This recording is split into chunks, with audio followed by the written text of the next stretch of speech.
인간의 수명은 20세기 후반부터 크게 늘어났습니다. 불과 60여 년 전인 1950년대만 하더라도 인류의 평균 수명은 50대 언저리였습니다.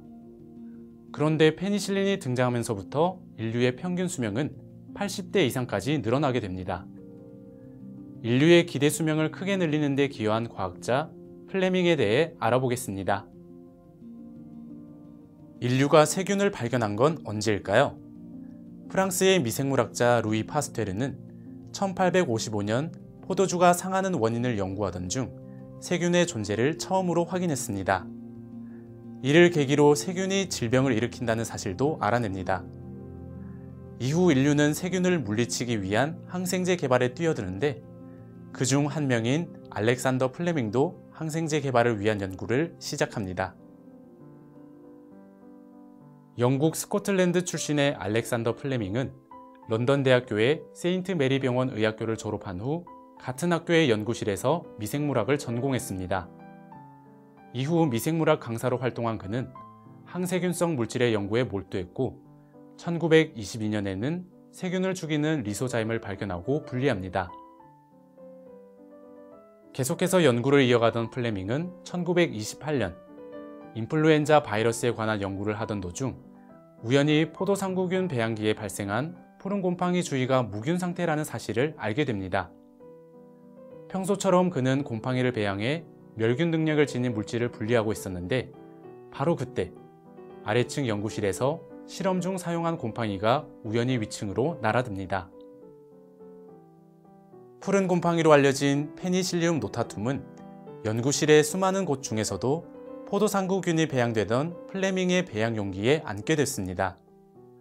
그리고 플레밍이 휴가를 다녀온 후 그는 배양 용기에 곰팡이로 오염된 부분에만 포도상구균이 살지 못하는 사실을 발견합니다.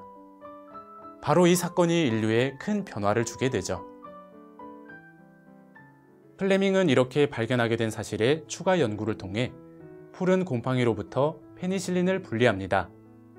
그리고 그는 페니실린이 포도상구균은 물론 연쇄상구균, 뇌막염균, 임질균, 디프테리아균에 항균 효과가 있다는 점을 발견합니다. 하지만 그는 여러 차례의 실험을 통해 페니실린이 인간에게는 효과를 거두지 못한다는 점을 깨닫고 연구를 중단합니다. 그러나 플레밍에 의해 발견된 페니실린에 대한 연구는 이것이 끝이 아니었습니다. 10년이 지난 뒤 하워드 플로리와 언스트 카인이라는 두 과학자에 의해 연구가 재개되는데요. 그들은 실제 재분석을 시도했고 플레밍의 연구가 페니실린의 용량이나 투여 방법이 고려되지 않은 채 작용 시간만 측정하는 등 부족한 부분이 있었다는 것을 알게 됐습니다. 그리고 이를 보완해 1940년 5월 페니실린의 동물 실험에서 페니실린의 효과를 입증했습니다. 영원히 묻혀버릴 뻔했던 플레밍의 페니실린 연구는 훗날 과학자들에 의해 인간에 대한 효과가 입증됐습니다. 그리고 마침내 1943년에는 페니실린의 화학적 구조를 밝혀내 대량 생산까지 가능해졌습니다. 이렇게 항생물질인 페니실린이 대량 생산되자 현대에 들어 인류는 항생제를 싼 값에 얻을 수 있게 됐습니다. 한편 페니실린을 개발한 플레밍은 1945년 노벨의학 생리학상을 받으며 인류를 구원한 과학자로 인정받게 됩니다.